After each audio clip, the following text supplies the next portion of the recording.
आप देख रहे हैं SKK न्यूज। गोंडा जिला में अपराधियों के खिलाफ चलाए जा रहे सख्त अभियान के तहत थाना कोतवाली नगर पुलिस और एसओजी टीम को बड़ी सफलता हाथ लगी है। पुलिस ने 25,000 के इनामी शातिर बदमाश दौलत खान को मुठभेड़ के दौरान गिरफ्तार कर लिया है। बदमाश के कब्जे से चोरी की मोटरसाइकिल, 40,000 रुपए नगद, चांदी के आभूषण और 315 बोर का अवैध तमंचा मय कारतूस बरामद किया गया है।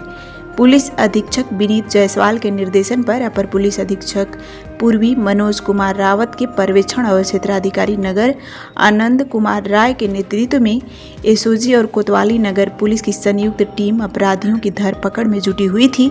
इसी दौरान 12 और 13 जनवरी की मध्यरात्रि गोंडा बहराइच मार्ग पर ग्राम बिमौरा के जगदीशपुर मोड़ के पास चेकिंग के दौरान पुलिस को सूचना मिली कि इनामी बदमाश दौलत खान बहराइच की ओर से गोंडा की तरफ आ रहा है। सूचना के आधार पर पुलिस ने मौके पर घेराबंदी की।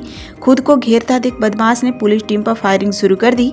आत्मरक्षा में की गई जवाबी कार्रवाई में बदमाश के पैर में गोली लगी, जिससे वह घायल होकर गिर पड़ा। पुलिस ने उसे तुरंत जिला अस्पताल गोंडा में भर्ती कराया। तलाशी और पूछताछ के दौरान बदमाश के पास से एक चोरी के हीरो पैशन प्रो मोटरसाइकिल, 40,000 रुपए नगद, चांदी के आभूषण, 315 बोर, एक तमंचा, एक जिंदा कारतूस और एक खोखा कारतूस बरामद किया गया है। देर रात थाना कोतवाली नगर क्षेत्र के मिश्रौलिया चौकी क्षेत्र में थाना कोतवाली नगर पुलिस एवं एसओजी टीम की संयुक्त कार्रवाई में पुलिस मुठभेड़ के दौरान पुलिस द्वारा आत्मरक्षा की गई जवाबी फायरिंग में एक शातिर बदमाश जो 25,000 रुपए का इनामिया था, दौलत खान, पुलिस की गोली लगने से घायल हो गया, जिसे उपचार हेतु जिला अस्पताल में भर्ती कराया गया है। इस घायल बदमाश के कब्जे व निशानदेही से एक चोरी की मोटरसाइकिल, अवैध तमंचा, जिंदा व खोखा कारतूस तथा चोरी के करीब 40,000 रुपए तथा चांदी के आभूषण बरामद किए गए हैं। इस बदमाश के द्वारा अपने अन्य साथियों के साथ मिलकर जनपद गोंडा में विभिन्न दुकानों में और घरों में नकबजनी की घटना को कारित किया गया था, जिसके संबंध में थानों पर सुसंगत धाराओं में अभियोग पंजीकृत करके इस अभियुक्त की तलाश की जा रही थी। इस बदमाश के विरुद्ध पूर्व में भी जनपद शाहजहांपुर में, जनपद रामपुर में तथा उत्तराखंड राज्य में करीब 7 मुकदमे गंभीर धाराओं में पंजीकृत हैं। इस बदमाश के विरुद्ध थाना कोतवाली नगर पुलिस द्वारा आवश्यक वैधानिक कार्रवाई की जा रही है। रामनगरी अयोध्या में मकर संक्रांति के पावन पर्व के साथ ही खिचड़ी मेला और माघ मेले का शुभारंभ हो रहा है। 15 जनवरी को मकर संक्रांति स्नान एवं खिचड़ी मेला तथा 18 जनवरी को माघ मेला आयोजित होगा। इस अवसर पर श्रद्धालुओं की भारी भीड़ उमड़ने की संभावना को देखते हुए अयोध्या जिला प्रशासन पूरी तरह सतर्क हो गया है और व्यापक स्तर पर ग्राउंड मैनेजमेंट की तैयारी कर रही है। प्रशासन के अनुसार यदि अयोध्या धाम में श्रद्धालुओं की संख्या निर्धारित क्षमता से अधिक होती है तो रूट डायवर्जन की व्यवस्था लागू की जाएगी। अयोध्या को जोड़ने वाले सभी प्रमुख मार्गों पर होर्डिंग एरिया बनाए जाएंगे, जहां भीड़ बढ़ने की स्थिति में श्रद्धालुओं को अस्थायी रूप से रोका जाएगा और दबाव कम होने पर जत्थों में अयोध्या धाम की ओर प्रवेश कराया जाएगा। राम मंदिर और हनुमानगढ़ी क्षेत्र में अधिक की भीड़ की संभावना को देखते हुए यहां अतिरिक्त पुलिस बल की तैनाती की जाएगी, ताकि समय रहते भीड़ को नियंत्रित किया जा सके और आवश्यकता पड़ने पर श्रद्धालुओं को वैकल्पिक मार्गों से डाइवर्ट किया जा सके। वहीं सरयू नदी के स्नान घाटों पर भी सुरक्षा के कड़े इंतजाम किए गए हैं।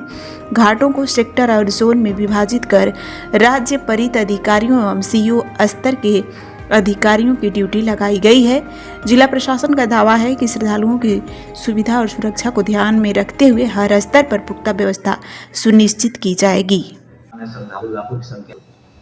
देखिए, मकर संक्रांति, माघ मेला, खिचड़ी मेला और जो स्नान कल और आने वाले दिनों में होना है, उसके दृष्टिगत पुलिस और प्रशासन द्वारा सभी व्यवस्थाएं यहाँ पर पूर्ण की गई हैं। यहाँ पर श्रद्धालुओं के भारी संख्या में आवागमन को देखते हुए ट्रैफिक का एक बृहद प्लान बनाया गया है, जिसमें पार्किंग की व्यवस्था, रूट डाइवर्जन की और पैदल जो यात्री आते हैं, दर्शनार्थी आते हैं, वो अपने धार्मिक स्थल तक कैसे पहुँच पाएँ और कैसे सुगमता से सुरक्षित उनके दर्शन हो पाएँ, स्नान हो पाएँ। घाट पर, राम की पैड़ी पर, हनुमानगढ़ी, राम जन्मभूमि और इसके अतिरिक्त और भी जितने धार्मिक स्थल यहाँ पर है, वहाँ पर अतिरिक्त फोर्स लगाया गया है। सीसीटीवी के माध्यम से सभी क्षेत्रों की निगरानी की जा रही है। क्राउड कंट्रोल और क्राउड मूवमेंट का एक बृहद प्लान बनाया गया है। अगर श्रद्धालुओं की संख्या बढ़ती है तो जो अन्य जनपद हैं उनके साथ भी कोऑर्डिनेशन हो गया है। व्हीकल्स का मूवमेंट क्या जो डाइवर्जन और रिस्ट्रिक्शन प्लान है वो जारी किया गया है। सिर्फ देखने माता की जाते हैं।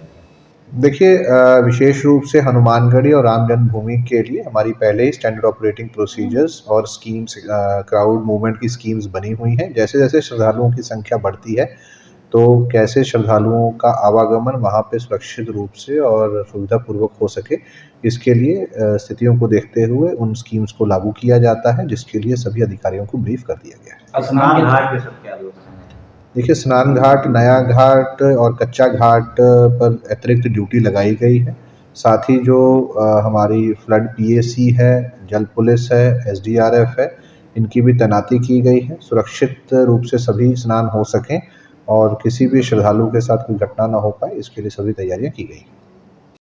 उत्तर प्रदेश सरकार द्वारा विगत वर्षों की भांति इस वर्ष भी विश्वकर्मा श्रम सम्मान योजना का सफल क्रियान्वयन किया जा रहा है। इसी क्रम में जनपद अयोध्या में जिला उद्योग प्रोत्साहन एवं उद्यमिता विकास केंद्र द्वारा प्रायोजित प्रशिक्षण कार्यक्रम का शुभारंभ 17 दिसंबर 2025 को किया गया। योजना के अंतर्गत जनपद अयोध्या के विभिन्न ट्रेड से जुड़े कुल 1125 लाभार्थियों को प्रशिक्षण प्रदान किया गया, जिसका संचालन UP industrial consultants limited UPCON द्वारा किया गया। कार्यक्रम का संचालन यूपी कॉन के जनपद संयोजक आशुतोष सिंह ने कहा कि उन्होंने मुख्य अतिथि उद्योग प्रायुक्त अमरेश कुमार पांडे का बुक देकर स्वागत किया। कार्यक्रम के समापन पर उद्योग प्रायुक्त अमरेंद्र कुमार पांडे ने लाभार्थियों को प्रमाण पत्र वितरित किए। इस अवसर पर संबंधित विभागों के अधिकारी बड़ी संख्या में प्रशिक्षणार्थी उपस्थित रहे। कार्यक्रम के संयोजक आशुतोष सिंह ने कहा कि योजना का मुख्य उद्देश्य स्थानीय शिल्पकारों एवं उद्यमियों को कौशल प्रशिक्षण देकर उन्हें सशक्त व आत्मनिर्भर बनाना है, जिससे लोकल फॉर वोकल को बढ़ावा मिल सके। आज यहाँ 10 दिवसीय विश्वकर्मा श्रम सम्मान योजना की ट्रेनिंग दी जा रही थी, जो पिछले 17 तारीख को स्टार्ट हुई थी और आज उसका समापन मनाया जा रहा है। आज यहाँ पे विश्वकर्मा श्रम सम्मान के अंतर्गत जो हमारे छोटे छोटे कारीगर जो जनपद में हैं, उनको प्रॉपर प्लेटफॉर्म नहीं मिल पाता है कि वो आगे बढ़ें। इस ट्रेनिंग के माध्यम से उनको कुशल बनाया जाता है। यहाँ पे CMU हेल्प डेस्क लगाया गया था ताकि उनको लोन के बारे में बताया जा सके, उनको गवर्नमेंट से उचित व्यवस्थाएं दी जा सकें ताकि वो अपने उद्यम को और बड़ा कर सके, उद्यमी बन सकें और काम करने वाले न होकर काम देने वाले बने।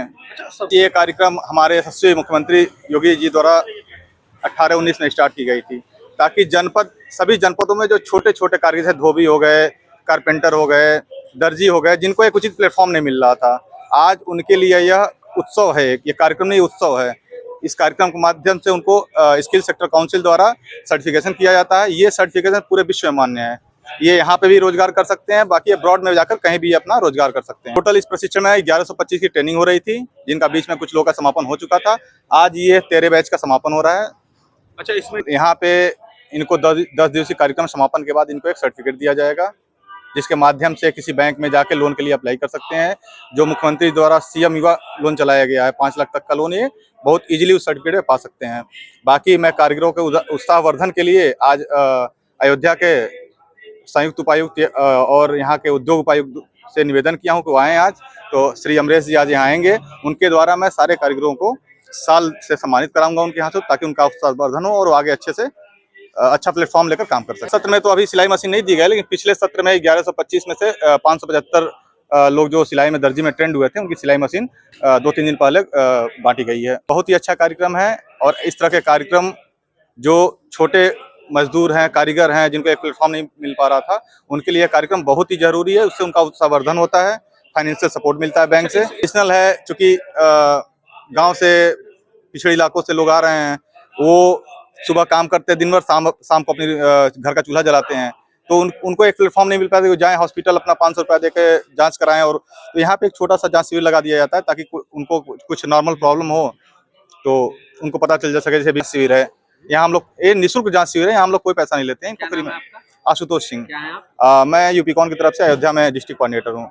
बिहार के शेखपुरा से खबर है, जहां NH 82 से कटकर बरबीघा से प्रारंभ होने वाली 333A सड़क, जो शेखपुरा जिला मुख्यालय के बीचों बीच होते हुए चेवाड़ा प्रखंड के सिझौड़ी सियानी मोड़ तक जाती है को 4 लेन में तब्दील करने की दिशा में भू अर्जन विभाग ने कार्रवाई तेज कर दी है। 33.08 किलोमीटर लंबी इस महत्वपूर्ण सड़क के चौड़ीकरण को लेकर सड़क किनारे की जमीन चिन्हित कर ली गई है तथा रैयतों को मुआवजा भुगतान के लिए कैंप लगाकर राशि उपलब्ध कराई जा रही है।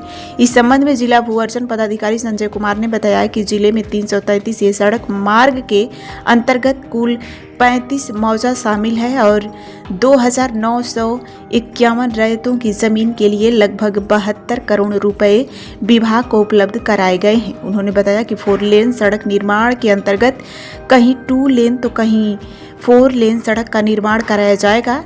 साथ ही जिले में एक बाईपास का भी निर्माण प्रस्तावित है जिससे आवागमन और अधिक सुगम होगा। 4 लेन सड़क निर्माण की प्रक्रिया शुरू होने पर स्थानीय समाजसेवियों ने सड़क परिवहन एवं राजमार्ग विभाग का आभार व्यक्त किया। उन्होंने कहा कि यह सड़क 2 राज्यों को जोड़ने में अहम भूमिका निभाती है और सरकार की यह पहल कनेक्टिविटी को सरल बनाने के साथ साथ यात्रा को भी सुगम करेगी। अभी जो शहर से जो सड़क जाती है काफी जाम रहता है, इसके वजह से आवागमन में बहुत दिक्कत होता है। बरबीघा से लेके पंजवारा तक जब ये सड़क बन जाएगी तो ये कहीं 2 लेन कहीं 4 लेन बनेगी और शहर को जाम से मुक्ति मिल जाएगा। आवागमन की काफी सुविधा जो है सुगम हो जाएगी। यहाँ व्यापारी के जो केंद्र है, पहाड़ पत्थर का जो काम होता है, इसके वजह से शहर में आए दिन भयंकर जाम रहता है, उससे हमारी मुक्ति मिल जाएगी। और इसके लिए सरकार को हम लोग बधाई देना चाहते हैं कि सरकार ने शेखपुरा जैसे एक जगह पर नया बाईपास के निर्माण के लिए स्वीकृति दिया है। बहुत फायदा मिलेगा। अभी जो है हमारा जो बुधौली है हर समय जाम रहता है, जाम की समस्या से परमानेंट मुक्ति मिल जाएगा और शहर भी विकसित होगा। नए बाईपास बनने से उधर भी विकास के अवसर खुलेंगे। झारखंड की सीमा पंजवारा तक यह सड़क जाएगी, बरबीघा से शुरू होकर पंजवारा तक जाएगी। जो बरबीघा से होते हुए शेखपुरा जमुई होते हुए बांका पंजवारा तक ये सड़क जाती है। इस सड़क को जो है 2 लेन कहीं 4 लेन में जो है इसका चौड़ीकरण किया जाना है। इसमें शेखपुरा जिला अंतर्गत जो है टोटल 35 मौजा में ज़मीन का अधिग्रहण होना है। इसमें 33 मौजा में जो है ज़मीन का अधिग्रहण हो गया है और इसके रैयतों के लिए जिनका ज़मीन इसमें जा रहा है उनको जो है भुगतान की कार्रवाई जारी है। और आपके चैनल के माध्यम से मैं यहाँ के तमाम रैयतों से अनुरोध करूँगा कि जो पेमेंट नहीं लिए हैं वो संबंधित कागजात वगैरह जमा करके पेमेंट अविलंब ले लें ताकि योजना आगे बढ़ सके और यहाँ के आसपास के जिलों के साथ साथ यहाँ के लोगों को आवागमन में सुविधा हो, जाम से मुक्ति मिले। कितना रैयत इसमें? टोटल जो है इसमें 2,945 रैयत जो है इन्वॉल्व है। तो कितना मतलब इसमें कार्रवाई सकते हैं? इसमें अभी तो ये प्रत्येक मौजा में जो है हम लोग भुगतान के लिए कैंप का आयोजन कर रहे हैं। लगातार जो है कैंप जारी है। वेनेजुला के साथ एकजुटता व्यक्त करते तथा अमेरिकी हस्तक्षेप के विरोध में विभिन्न राजनीतिक दलों द्वारा आज नई दिल्ली स्थित सुरजीत भवन में एक सभा का आयोजन किया गया। इस सभा में CPI-M, CPI, CPI-ML, AIFV, RSP, Sapa, Rajad, आम आदमी पार्टी, DMK एवं BC के सहित कई दलों ने भाग लिया। जनसभा को संबोधित करते हुए वक्ताओं ने वेनेजुला के खिलाफ अमेरिका की आक्रामक नीतियों, वहां के निर्वाचित राष्ट्रपति निकोलस मादुरो एवं प्रथम महिला सिलिया फ्लोरेस के कथित अपहरण की कड़ी निंदा की। सभा में पारित प्रस्ताव में क्यूबा, मैक्सिको, कोलंबिया, ईरान और ग्रीनलैंड के विरुद्ध दी जा रही अमेरिकी धमकियों की भी आलोचना की गई तथा इसे संयुक्त राष्ट्र चार्टर का उल्लंघन बताया गया। वक्ताओं ने आरोप लगाया कि अमेरिका आक्रामकता का उद्देश्य वेनेजुला के प्राकृतिक संसाधनों विशेषकर तेल पर कब्जा करना है। जनसभा में भारत सरकार के स्वतंत्र और स्वायत्त विदेश नीति अपनाने की मांग करते हुए वेनेजुला, क्यूबा और फिलिस्तीन की जनता के साथ खुलकर एकजुटता जताने की अपील की गई। साथ ही देश की जनता से भी अमेरिकी आक्रामक नीतियों के विरोध में आगे बढ़ने का आह्वान किया गया। बिहार के शेखपुरा से खबर है, जहां सड़क दुर्घटनाओं की रोकथाम एवं सड़क सुरक्षा व्यवस्था को सुदृढ़ बनाने के उद्देश्य से शेखपुरा समाहरणालय स्थित मंथन सभागार में सांसद सदस्य सड़क सुरक्षा समिति की समीक्षा बैठक आयोजित की गई। जमुई सांसद अरुण भारती की अध्यक्षता में हुई इस बैठक में जिलाधिकारी शेखर आनंद सहित जिला प्रशासन एवं सड़क सुरक्षा से जुड़े विभिन्न विभागों की वरीय अधिकारी उपस्थित रहे। बैठक के दौरान सड़क दुर्घटनाओं के आंकड़ों की समीक्षा की गई तथा दुर्घटना संभावित स्थलों, black spot, hit and run मामलों और मुआवजा प्रावधानों पर विस्तृत चर्चा की गई। इस अवसर पर यातायात नियमों के प्रति आम जन को जागरूक करने के उद्देश्य से जागरूकता रथ को सांसद अरुण भारती ने हरी झंडी दिखाकर रवाना किया। मीडिया से बातचीत में सांसद ने बताया कि सड़क सुरक्षा को लेकर संबंधित अधिकारियों को आवश्यक दिशा निर्देश दिए गए हैं और व्यापक स्तर पर जागरूकता अभियान चलाने पर जोर दिया जा रहा है। वहीं जिला परिवहन पदाधिकारी बेबी कुमारी ने भी हिट एंड रन मामले को अब तक 135 प्रकरण सामने आए हैं, जिससे 56 पीड़ित परिवारों को मुआवजा लाभ प्रदान किया जा चुका है। सुरक्षा समिति एक निहायत ही सरकार की तरफ से जारी की गई समिति है, जिसमें सड़क सुरक्षा को लेकर के शेखपुरा जिले में प्रशासन की तरफ से क्या कदम उठाए जा रहे हैं, जनप्रतिनिधियों की तरफ से क्या सुझाव दिए जा रहे हैं और इन सुझावों पर क्या अनुपालन हो सकता है, क्या अनुपालन हो रहा है, पूर्ण हो रहा है, आंशिक हो रहा है या नहीं हो रहा है, ताकि सड़क पर किसी भी तरह की दुर्घटना उसको लेकर के स्कूल बसों का ऑडिट, बच्चों के रोड पे चलने और नाबालिग जो वाहन होते हैं, नाबालिग चालक जो होते हैं, जो बगैर वैध परमिट के चला रहे होते हैं और रॉन्ग साइड से चलना, कितनी बार ओवर स्पीडिंग, हेलमेट पहनना, इन सब बातों पर गहन चर्चा हुई। पिछली बार की बैठक से लेकर के अभी तक क्या अनुपालन हुए हैं, एक्सीडेंट प्रोन कौन कौन से डार्क स्पॉट्स हैं, कहाँ पर एंट्री नो एंट्री का समय सीमा है, उसका ध्यान रखा जा रहा है कि नहीं रखा जा रहा है, इन सारे विषयों पर एक गहन चर्चा हुई और चर्चा होने के बाद कुछ सुझाव माननीय विधायक रणधीर सोनी जी की तरफ से, मेरी तरफ से दिए गए हैं, जिनमें प्रशासनिक समन्वय खास करके पुलिस प्रशासन, डीटीओ, स्वास्थ्य और स्थानीय जो भी यूनियन है उनके माध्यम से पता है कि सड़क सुरक्षा माह चलाया जा रहा है। तो माननीय अध्यक्ष महोदय का इंस्ट्रक्शन था कि जो हम लोग आई चेकअप कराएंगे, उसमें जिले के लगभग सभी ड्राइवर्स को बुला करके आई चेकअप कराना है, ताकि होने वाली दुर्घटनाओं में कमी लाई जा सके। दूसरा उनका ये था कि जो स्कूल में जो बच्चे हैं जो अभी ग्रोथ कर रहे हैं, उनको सड़क सुरक्षा के बारे में पाठ पढ़ाना, जागरूकता लाने के लिए हम लोग को स्कूल में ये अभियान चलाना है। हालांकि जो हम लोग का कैलेंडर है, हम लोग का जो रोस्टर तैयार हुआ है, उसमें ये एजेंडा में है, तो हम लोग इसको 2 से 3 दिनों के अंदर ही हम लोग स्कूल में इस आयोजन को हम लोग कराएंगे। इसका बच्चों को हम लोग जागरूक करेंगे कि सड़क सुरक्षा के नियमों का कैसे पालन कराया जाए। इसके साथ ही जितने भी यहाँ निजी विद्यालय हैं, उसमें जितने भी स्कूल बसेस हैं, स्कूल बसेस का ऑडिट हम लोग करेंगे। और जो हमारे परिवहन विभाग के जो MBI है, ESI है, मैं खुद भी रहूँगी, तो स्कूल बस का हम लोग को ऑडिट करना है कि स्कूल सही तरीके, जो कि उसमें बच्चे सफ़र करते हैं, बच्चे के जीवन का सवाल है, उनकी सुरक्षा का सवाल है, तो हम लोग स्कूल बसों का भी हम लोग इसमें ऑडिट करेंगे। उसके बाद था कि माननीय विधायक का ये कंसर्न था कि जो दल्लू मोड़ है, जो गिरिंडा चौक है, उस पर बड़ी गाड़ियाँ मुड़ नहीं पाती हैं। तो चूँकि ये रोड NH का है, तो NH के भी वहाँ इंजीनियर मौजूद थे, अभियंता वहाँ मौजूद थे, उनको भी वो इंस्ट्रक्ट किया गया कि इस संबंध में आपका कोई ठोस कदम उठाए, ताकि ये जो हमेशा जाम की समस्या बनी रहती है, उससे हम लोग निजात हम लोग पा सकें।